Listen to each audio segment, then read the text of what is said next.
Seja bem-vindo a mais um vídeo da nossa série 66 livros.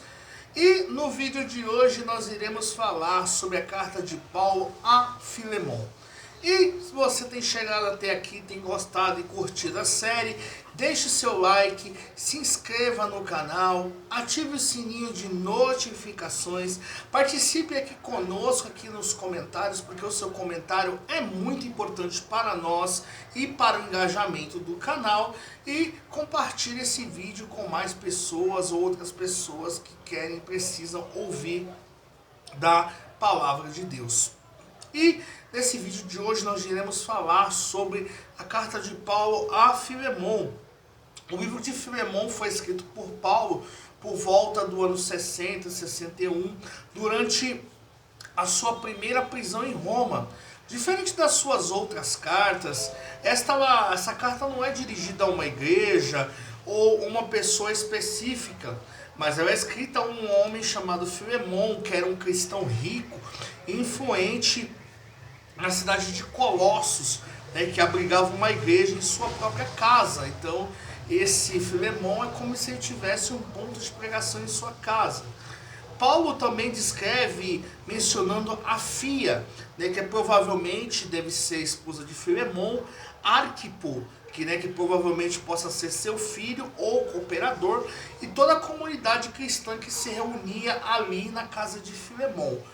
Porque era costume, nas igrejas ali, muitos fazerem a sua casa, de igreja, que hoje nós conhecemos aqui na era contemporânea, não sei na sua região, mas aqui em São Paulo, chamados pontos de pregação. E a carta nasce de uma situação totalmente delicada. Onésimo, que era escravo de Filemon, lembrando que naquela época ainda havia a escravidão, principalmente sobre os mais ricos. Então entendemos que se Onésimo era escravo de Filemon, entendemos que Filemon era alguém que tinha dinheiro, uma pessoa abastada.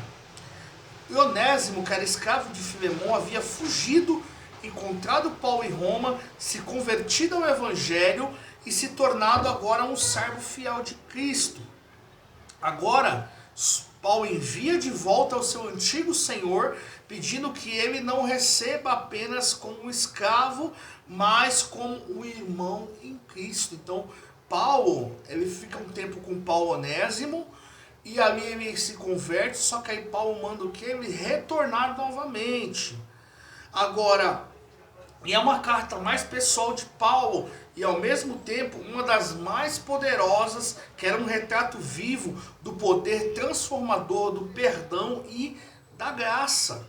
Porque Paulo poderia ter ficado com Onésimo, ou poderia ter deixado, mas ele ordena por quê? Porque o Evangelho ele é o quê? Ele é reconciliação, ele é perdão e graça.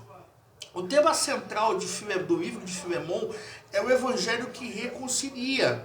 Paulo demonstra na prática como a fé em Cristo derruba barreiras sociais e transforma relacionamentos humanos.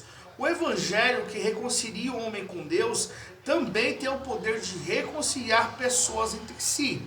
Porque naquela época, uma vez que o escravo ele fugia e ele era capturado pelo seu senhor, ele retornava, porque quando ele retornava porque não tinha para onde ir, e ele acabava retornando, então os seus senhores o tratavam de uma maneira mais cruel, o tratavam com muitas privações, o castigavam também por causa disso. Só que os versículos-chave de Filemon no capítulo 1, porque só tem um capítulo, o versículo 15 e o versículo 16. Aí Paulo escrevendo: talvez ele tenha sido separado de você por algum tempo, para que o tivesse de volta para sempre. Não mais como escravo, mas acima de escravo, sendo um irmão amado. E o versículo 17.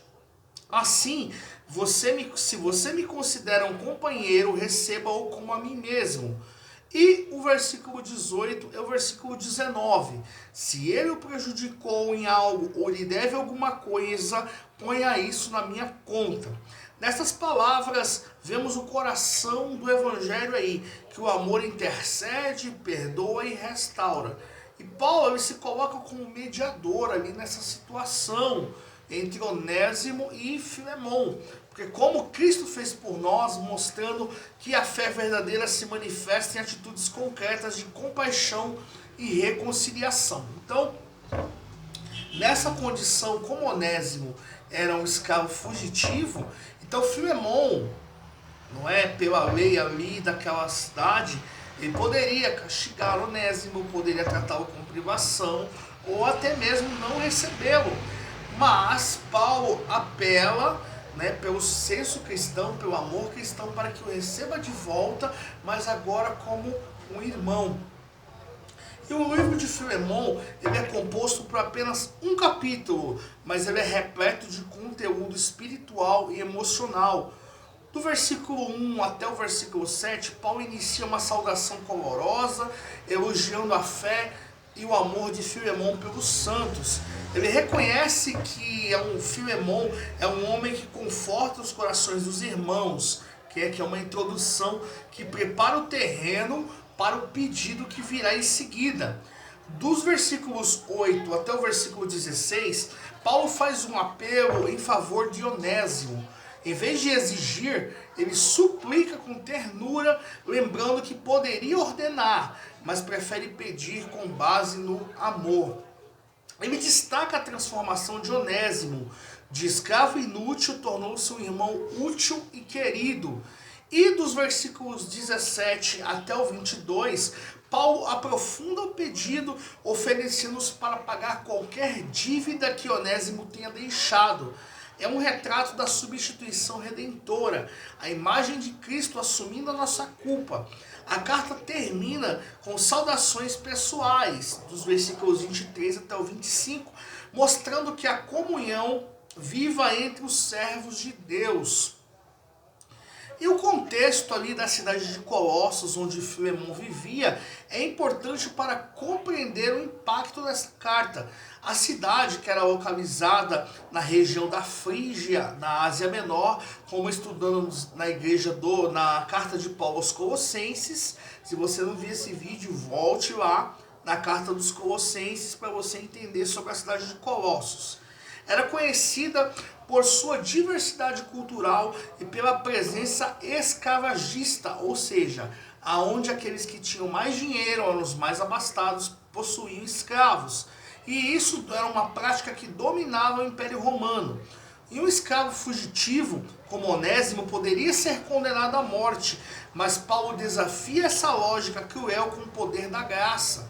Ele não faz um manifesto político, mas propõe uma revolução mais profunda, que é a mudança do coração humano através do Evangelho. A carta de Filemon mostra como o Evangelho invade as estruturas sociais com amor, igualdade e perdão. Em resumo, o livro de Filemon é uma joia de empatia e humanidade, onde Paulo ensina que Cristo não há senhor nem escravo, apenas irmãos.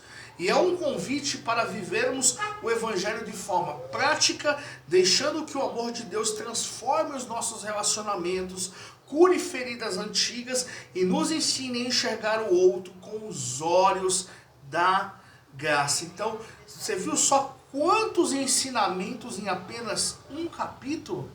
E você já tinha observado essa profundidade da carta de Paulo a Filemon? Então, foi muito importante, gostou desse conteúdo? Deixe seu like, se inscreva no canal, ative o sininho de notificações. Participe conosco aqui nos comentários, porque o seu comentário é muito importante para nós. E no próximo vídeo nós estaremos indo a falar sobre a carta aos Hebreus. E até o próximo vídeo.